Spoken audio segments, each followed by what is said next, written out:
Hey everyone, I'm Kristen. This is my AuthorTube channel. This is my rabbit Aldrin, and today we're talking about developing characters. Let's do this!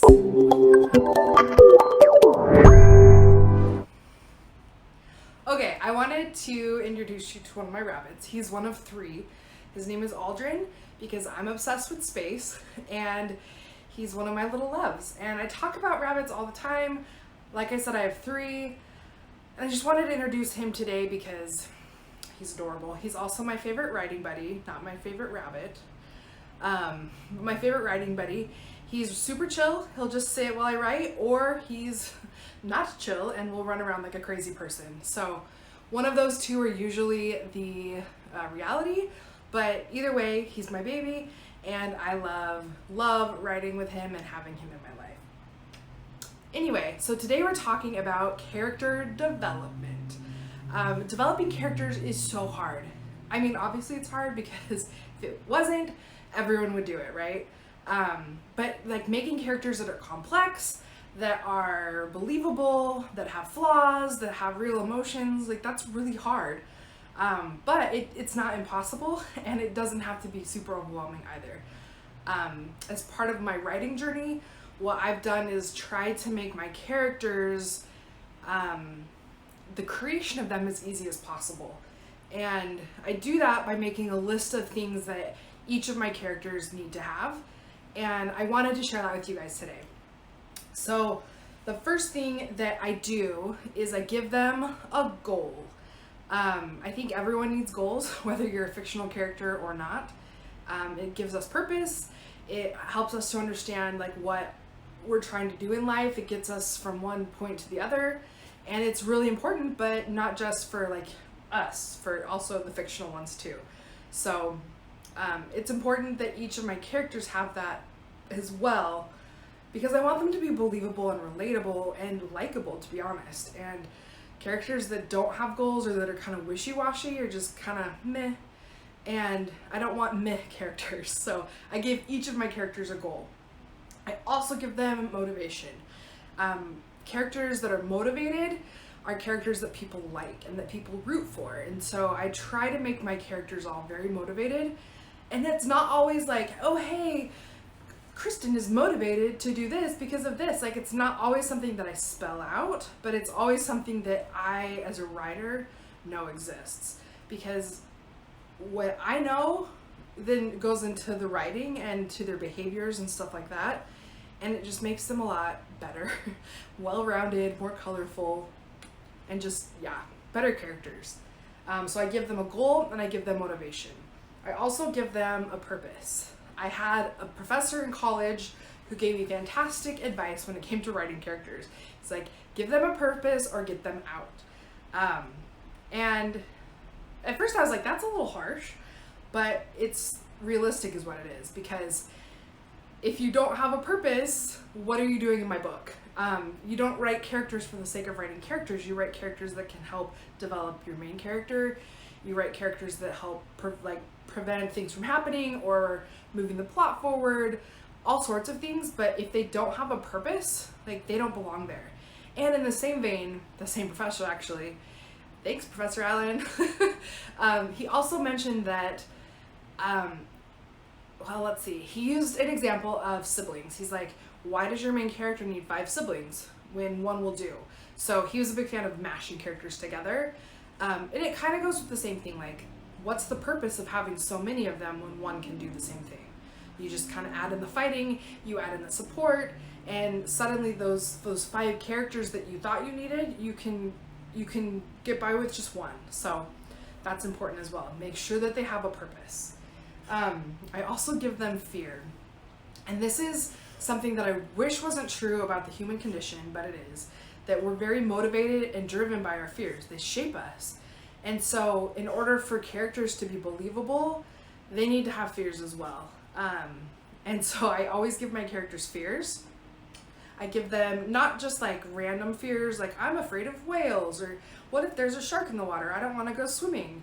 But like, I'm afraid I'm gonna die. I'm afraid my mom's gonna die. I'm afraid that this cancer is gonna spread. I'm afraid of violence. Like, I mean, a million things, right? Like, give them a real fear and watch how that shapes them as they kind of grow and as you write them, because fear is something that absolutely shapes us as humans.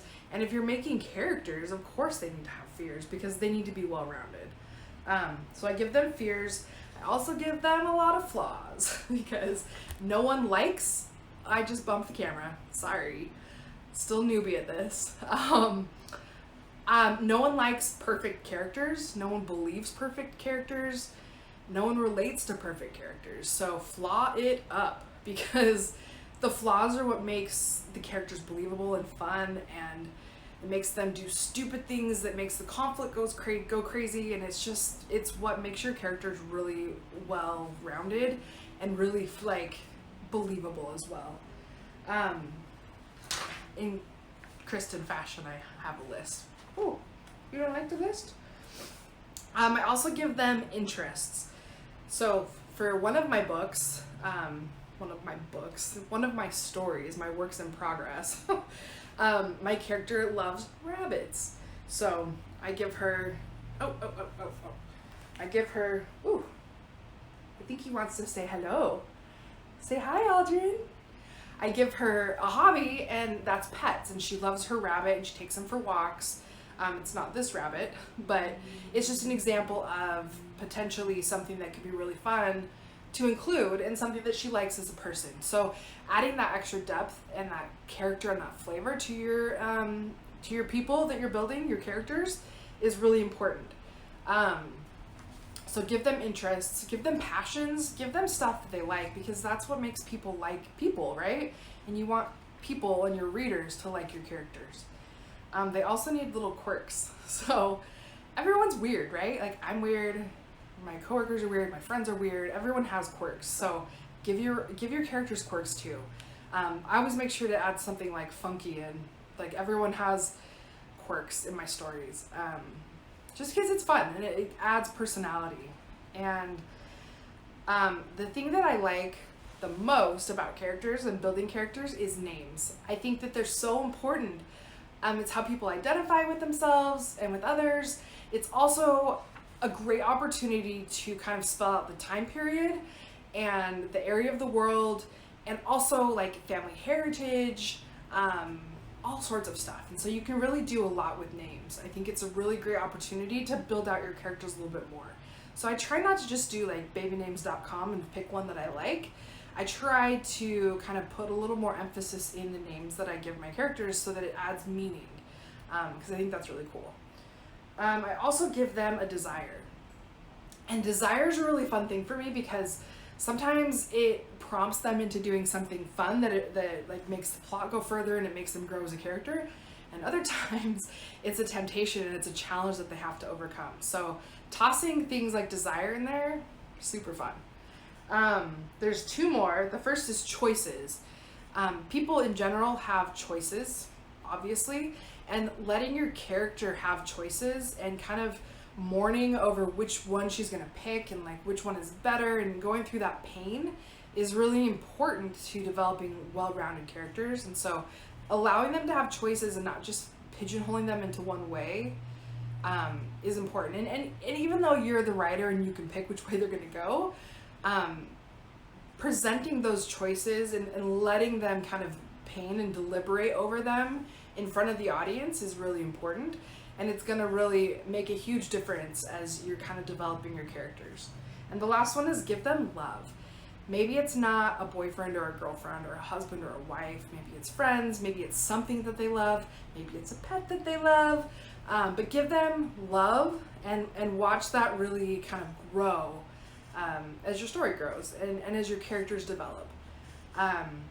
Anyway, so those are just my must-haves for each character, and it's something that I've developed as my writing journey has progressed. So by no means am I an expert in this, but it is something that it really helps me to develop my characters, and I hope it helps you as well.